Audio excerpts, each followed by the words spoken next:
Hey guys, with the Digimon TCG that launched in 2020, EX2 is finally here in Australia today. So I thought just to kind of highlight that we would start a new thing here, and every so often I would release these Tamer chat videos. So hopefully this video doesn't go for too long. We'll see how we go. If it does go for a bit long, I might cut one of the deck profiles to a separate video. If not, I'll just keep going. All right, so EX2 launched today after many a delay. Unfortunately, the news that means for us is EX2 isn't really a thing for very long in Australia. Obviously, the cards are going to be used as we get more information about set 9, set 10, EX3, etc. Different cards are going to be announced, and they're going to push the prices of various cards up, etc., etc. So yeah, we are actually already thinking about set 9 because set 9 comes out, the pre-release for set 9 is next week. It's going to be the 22nd, I believe, for a 29th release date, which is when I believe the Digimon Survive game comes out on PS4 as well. I do have that one ordered. I am looking forward to it. So yeah, there's a lot Digimon happening. So yeah, that I was a little bit skeptical of that release date, but I have definitely been told that at the moment it's definitely on track for that 22nd pre-release, which would definitely make the release the 29th, and there are a fair few stores that are standing by that, and a couple have said that their stock is already in transit, etc., or is showing up as the ability to be in transit. So my guess is that pre-release for the next Friday is definitely a thing. All right, let's go over some of the new cards now. I'm not going to read everything because these have been out. So most of my information is going to revolve around Australia. Now, I don't really go to tournaments all that much. We generally, our store, well, the store that we play at is generally quite social rather than competitive. There are competitive decks played here and there, but for the most part, it is pretty much social, so we just try stupid things and whatnot. So a lot of these decks aren't going to be overly competitive, but some of them are a lot of fun. So just in case you haven't seen yet, so we do have the Mega Gargamon, that's the Alta Terriermon, have Megidramon. Ignore the next two cards, they're obviously just, they were random pulls from packs that I won. So we have the Alta Renamon. We do have Sakuyamon, Gallantmon. There's only one Gallantmon there because the others are in the deck that I did build. We've got the Alta Gilmon, two of those. Blitzarm Justamon. We have the Alta Rio Tamer, Alta Yarmon. Now, I think it's Belizemon. I'm always struggling with the pronunciation of him, and I apologize for that. We do have the all-important Altart Blast Mode. So, with the pull rates for EX2, there's a lot going on, and so yeah, that's it for them. Just the last page with the Golfmons, Gardramons, Leomon, the Altart Tamer, and then we'll see the normal Leomon shortly. Yeah. So basically with the pulls, there are 6 SRs guaranteed if you buy an entire box, and then the last 3 slots are either 3 Altarts, or 2 Altarts and a secret. Now, I only had 1 secret from the 4 boxes I bought, and in the entire store, there was 1 box that had 10. It had 6, secrets. Six SRs, 3 alt arts, and then a secret on top. So there was a 10th slot in there. And I don't know if that box was just a mistake or whether there are boxes that can do that. But in all my pools had 9. There were 9 special slots in each box. And yeah, I was lucky in the last box I opened. The alt art slot was also the secret slot. So that was quite nice. So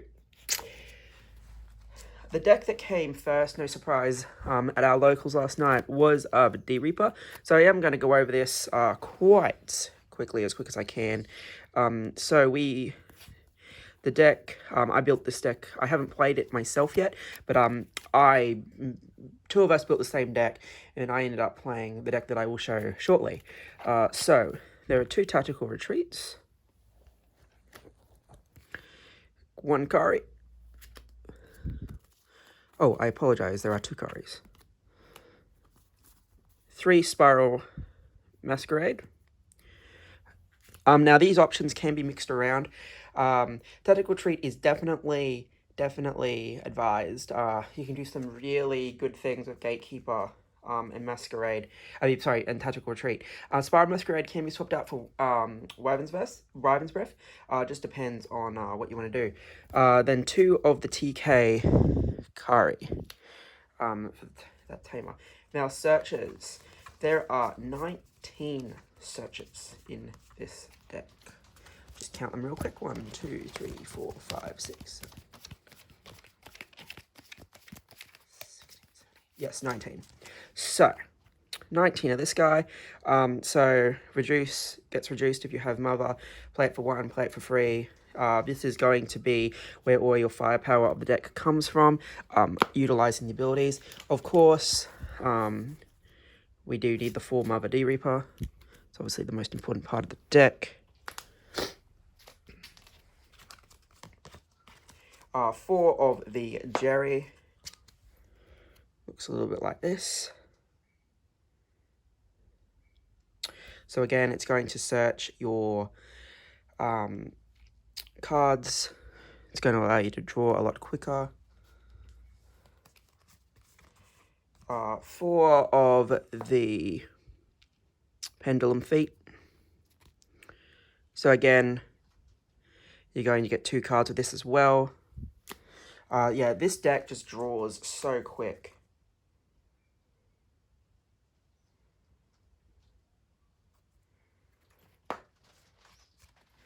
So you got Bubbles, again, lets you add another searcher underneath Mother D, which is going to be good.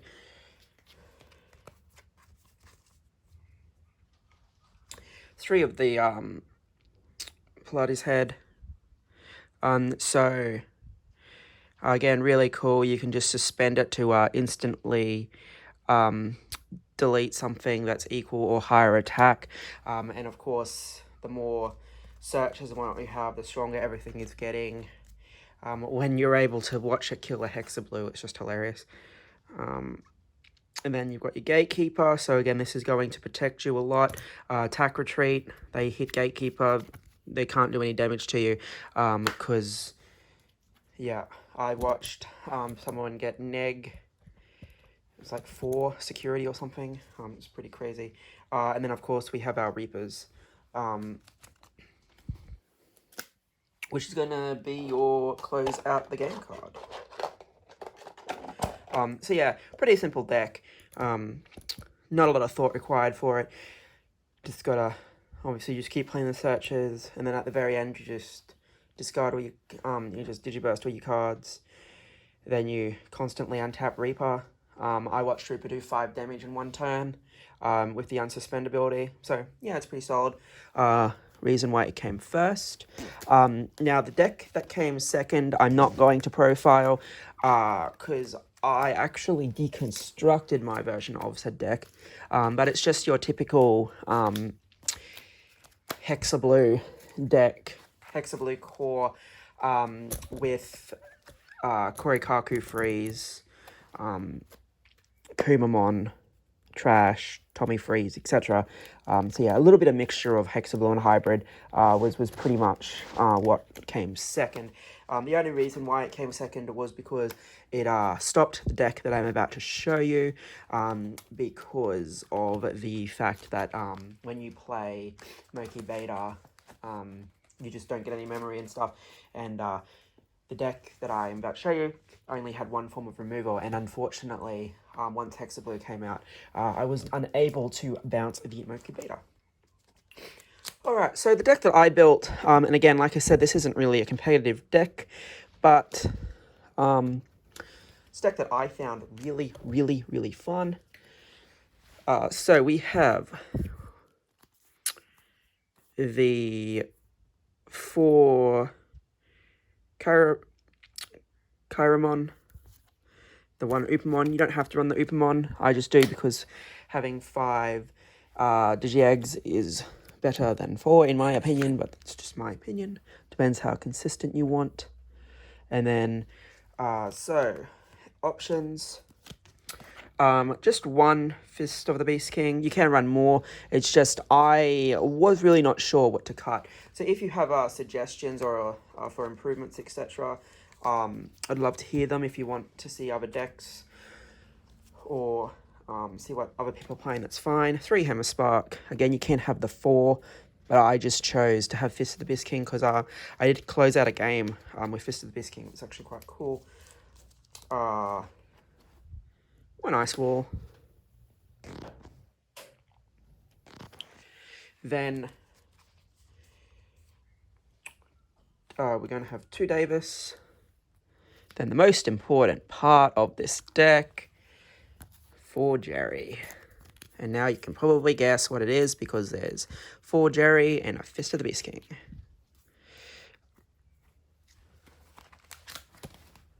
Just move that back a little bit, give myself a bit more room.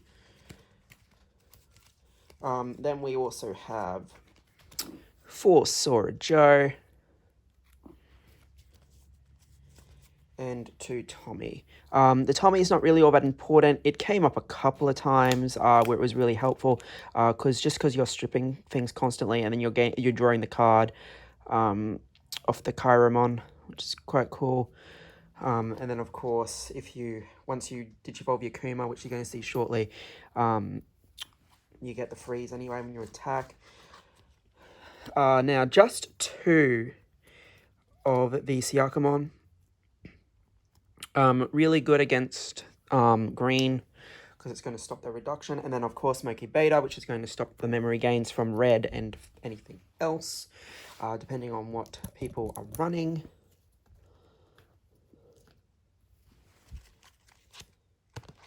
Then we're going to run the Gomamon, and there is going to be 4 of those. That is the promo one. Because when you trash, you're going to get the draw and you're going to get a memory.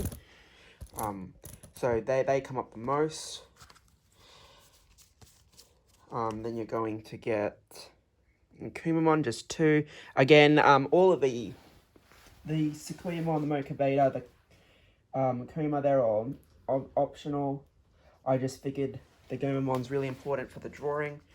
Now, you're going to have this Leomon, because it gains you 2 memory, and very important, obviously, when Jerry is played, Jerry is going to let you play either this Leomon or this Leomon, which then becomes a blocker while you have a Tamer. Now, the really cool thing about this is the Leomons themselves are essentially Hammer Sparks. If they get deleted, you get 2 memory. I had 4 of them on the field. They died. I got 8 memory, and then I was just able to just go crazy when the opponent passed my turn because I was able to just play whatever the hell I wanted. Korikaku allows you to freeze on evolution, and also allows you to Digivolve onto Tommy, or if you've got no Leos, you can Digivolve on top of Jerry. That's really cool. If you're going to close out the game, obviously, Sora Joe, so use Sora Joe. Now, this is the card that I was debating.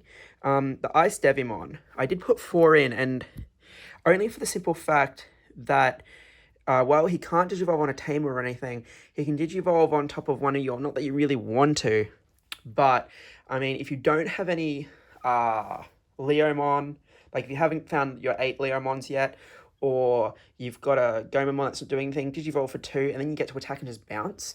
I thought that was really cool, and it came up quite a fair bit. I was consistently bouncing things.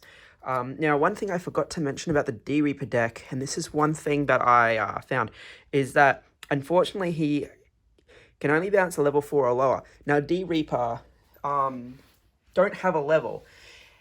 Now, we originally thought that maybe because it was unknown, maybe it was lower than level 4, but then you have those cards that have such high DP that they can't possibly level 4s, right? The official judge ruling for D-Reaper is that they don't actually have a level, so you cannot bounce them.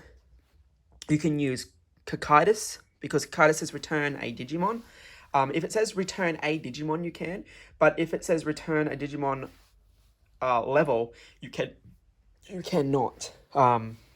Yeah, so it's really, really tricky ruling there, which is rather unfortunate because it just makes D-Reaper just so much more powerful, which is obviously the reason why it closed out. Now, this deck doesn't really... I won 2 rounds without needing the top end. So I have 4 Beowulf because it lets you Digivolve on top of Korikaku for one. Well, you have so Tommy, Korikaku, or Tommy, Kumamon, then Beowulf. Beowulf will reduce down to 1.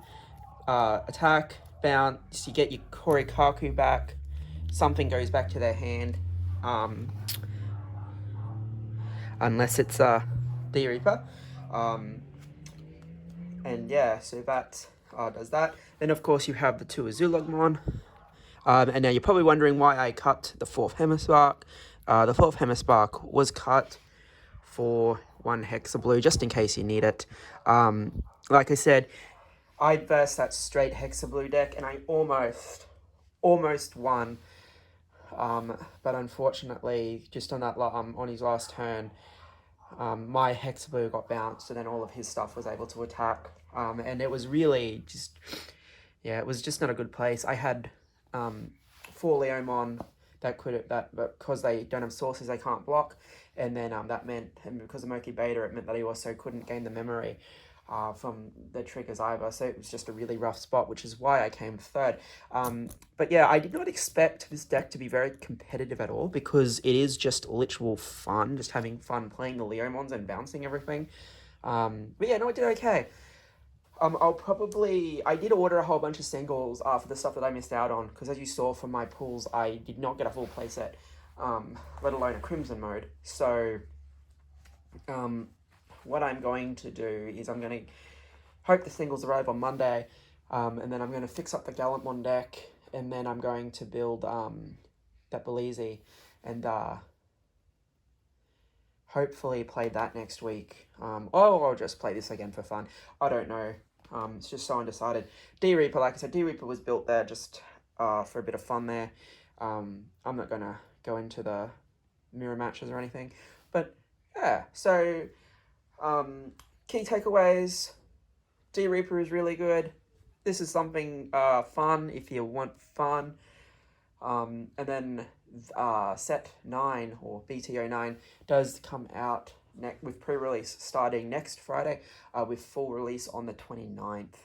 So, yeah, as I said, if you've got any suggestions for this deck on how I can make it better, by all means, comment. If you want to see the Gallantmon deck, again, comment. Let me know, and I can do that. The Gallantmon deck was just one that I had previously found a deck list for elsewhere.